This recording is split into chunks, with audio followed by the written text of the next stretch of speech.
quality.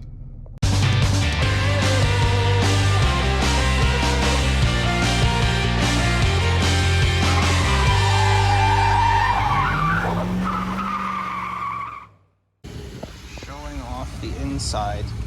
There's really not much to these cars. I mean, you know, it's the same exact layout in literally every single Challenger Charger. Like, there's nothing really different. You get nicer spec seats and stuff in, you know, the Hemis, but obviously, you know, rear room, there's really nothing.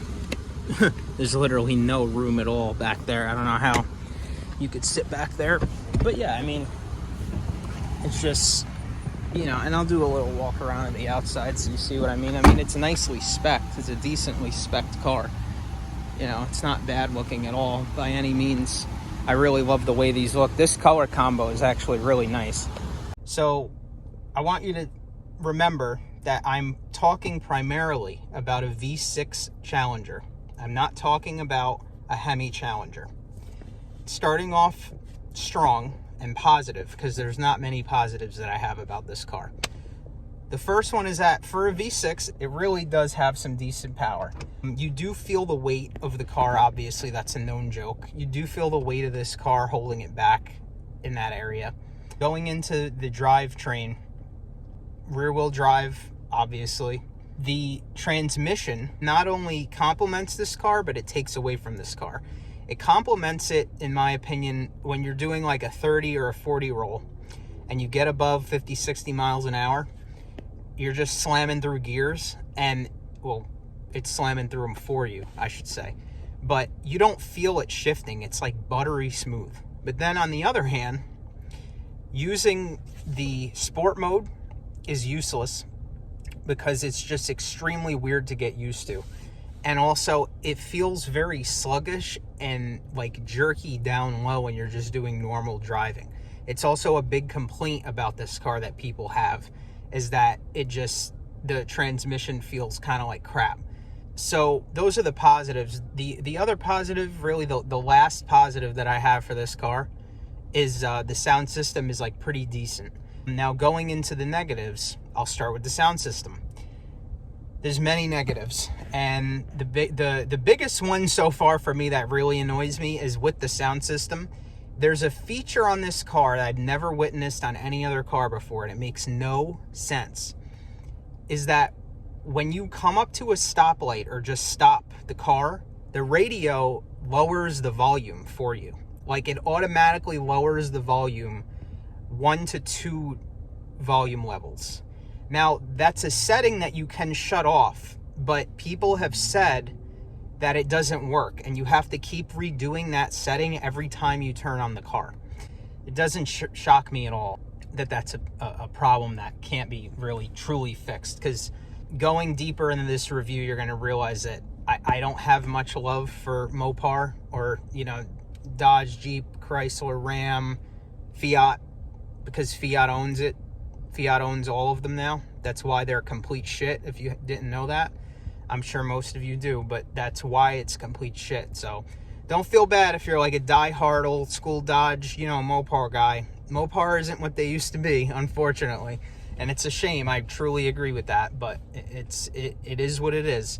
So the biggest problem, besides the radio being annoying, is that just the visibility in general on this car, you can just say there's none.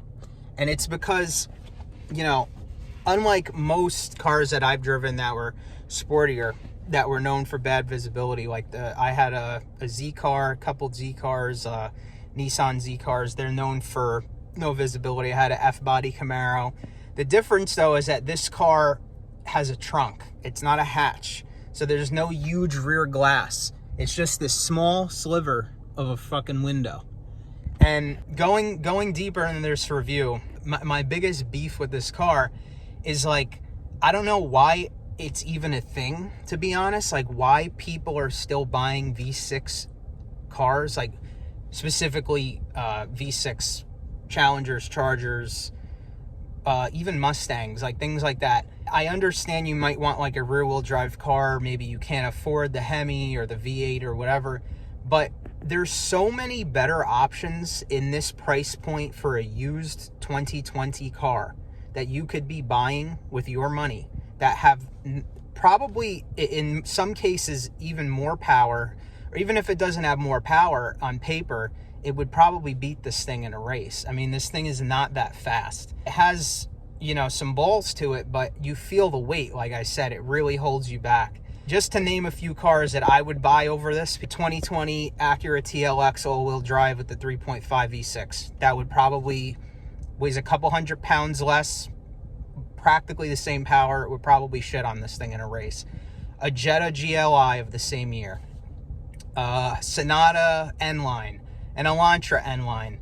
Even if you need to do Mopar, get a fucking 300C. Like, I don't know I really don't get the purpose of this car. I truly don't grasp it at all. It doesn't make any sense to me why anybody would buy this car, especially when you think about it's a huge ass muscle car, right?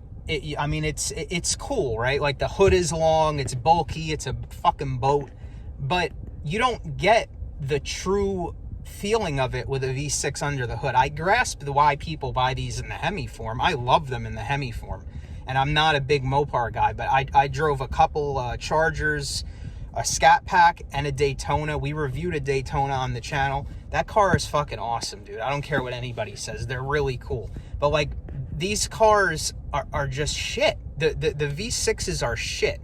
And a lot of the bullshit and poor build quality and stuff, it does carry over to the Hemis and all the V8 lines as well. Once again, because it's not Dodge anymore. It's just not. Even though Fiat did stay away from a lot of the Hemi cars, I think Dodge did make sure that they stayed away. It just goes back to, like, what I was saying earlier. Why, I don't know why anybody would buy this car. And it's like the Hemis aren't even that much more money. Like, in a used perspective, like a 2020 Hemi versus a 2020 V6, it's like an extra $5,000. It really isn't that much money at the end of the day. It really isn't.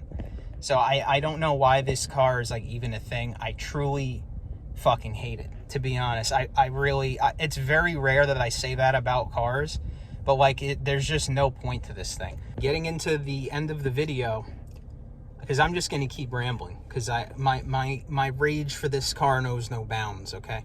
So, wrapping it up, we always give a review at the end of our videos on whether or not we recommend a car for purchase or not. Obviously, this is clearly a no for me. I don't know why. Like I said a million times already, I don't know why anybody would buy it. So, that's the way I feel on it. All right, so I'm back in the garage. I returned the car, and I just wanted to say before I wrap up the video, first of all, a couple things that I actually ended up liking on the drive home was it was like a 300-mile road trip home, and that car definitely shines its best on the highway. That's really the only big positive of it for me, is that, you know, it gets out of its own way getting onto the highway. The gas mileage really is not that terrible for what it is, and the ride is very steady the whole way through. So that's a positive. So I also just wanted to say before I wrap up the video, I didn't want to come off so harsh and so rude, but the purpose, if you're new here on this channel, is that we usually like to review cars for the sake of we enjoy cars. That's the main thing, and we want to give people the most concise and unbiased reviews of every car that we come across and drive. And the main goal for us, by the time we're done shooting a video, is like, we want to feel by the end of the video, wow, I really would love to own this car. This is something that I want to go out now and buy, or tell a family or friend that they should buy this car if they're looking for something in this wheelhouse of whatever kind of car it is. This car in particular just didn't check any boxes in that sense for me at all. And that's why I was so harsh on it. I just wanted to get that across, that message across, so I don't, at the risk of coming off extremely rude, which I'm sure I did, nothing against you if you personally own these cars, that's great. It's just nothing that I could see me owning, or it just, nothing about it really excited me or stuck out to me compared to a lot of the other cars on this channel that we've reviewed. I mean, some we felt the same way about, but most we haven't. So that's about everything. A couple other uploads coming up soon on the GTI I just picked up. Got a couple things that we're gonna do to it soon, mostly maintenance and stuff. So Thanks. Like, share, subscribe, comment. Please let me know your thoughts on this one. Thank you.